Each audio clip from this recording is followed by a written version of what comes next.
శుభోదయం. Global బెతేనియా Calvary ministry తరపున ఈ ఉదయకాల సమయంలో మరొకసారి మీ అందరితో కూడా కలుసుకొని దేవుని యొక్క పరిశుద్ధమైన మాటలు ధ్యానించడానికి దేవుడు నాకు ఇచ్చిన మధురమైన అవకాశాన్ని బట్టి దేవునికి ప్రత్యేకమైన వందనాలు తెలియజేస్తున్నాను. ఈరోజు కూడా పరిశుద్ధమైన వేద గ్రంథంలో నుండి మరొక చక్కటి మాటను చదువుకుందాం. యెషయా గ్రంథము 36వ అధ్యాయము 21వ వచనాన్ని నేను చదువుతున్నాను. దయచేసి గమనించండి. యెషయా గ్రంథము 36వ అధ్యాయము 21వ వచనము. అయితే అతనికి ప్రత్యుత్తరము ఇయ్యవద్దని రాజు సెలవిచ్చి ఉండుట చేత వారెంత మాత్రమును ప్రత్యుత్తరం ఇయ్యక ఊరుకొనిరి. దేవునికి స్తోత్రం కలుగునుగాక. అవును ప్రియులారా, హిజ్కియా రాజు మాటల విషయంలో వివేకము కలిగినటువంటి వాడు. ఆయన దేవుని యందు భయభక్తులు కలిగినటువంటి వాడు. మాటల విషయంలో ఎంతో నిగ్రహశక్తి కలిగినటువంటి వాడు కూడా. శత్రువు యొక్క దూషణ మాటలు పలుకుతున్నప్పుడు అతడు తన దాసులతో మౌనంగా ఉండాలని ఆజ్ఞాపించాడు.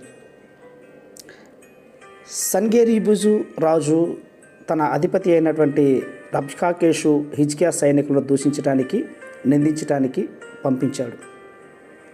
ఆయన వచ్చి హిజ్కియా రాజును, అతని సేవకులను చాలా తీవ్రంగా దూషిస్తూ ఉంటున్నాడు, నిందిస్తూ ఉంటున్నాడు, రెచ్చగొడుతూ ఉంటున్నాడు. అయితే దేవుని యందు భయభక్తులు కలిగినటువంటి హిజ్కియా రాజు తన సేవకులతో ఏమంటున్నాడు తెలుసా? మీరు ఎంత మాత్రము ప్రత్యుత్తరం ఇవ్వవద్దని చెప్తూ ఉంటున్నాడు. ఆయన అలా మౌనంగా ఉండాలని ఆజ్ఞాపించాడు. నిజానికి వారు హిజ్కియా మాటకు లోబడకుండా ఎదురు తిరిగి మాట్లాడి ఉంటే హిజ్కియా రాజునకు, సైన్యమునకు గొప్ప నష్టము, నాశనము కలిగి ఉండేది. అయితే దేవుడు హిజ్కియా రాజుకి ఇచ్చినటువంటి గొప్ప ఆలోచన తన సేవకులకు మాట్లాడినందుకు అక్కడ గొప్ప లాభం కలిగినట్లుగా మనం గుర్తుపెట్టుకోవాలి. ప్రియులారా, ఈరోజు ప్రపంచంలో ఈ మాటల వల్ల ప్రతిరోజు ఎన్నో విధమైనటువంటి నష్టాలు, కష్టాలు, నాశనాలు కలుగుతూ ఉంటున్నాయి.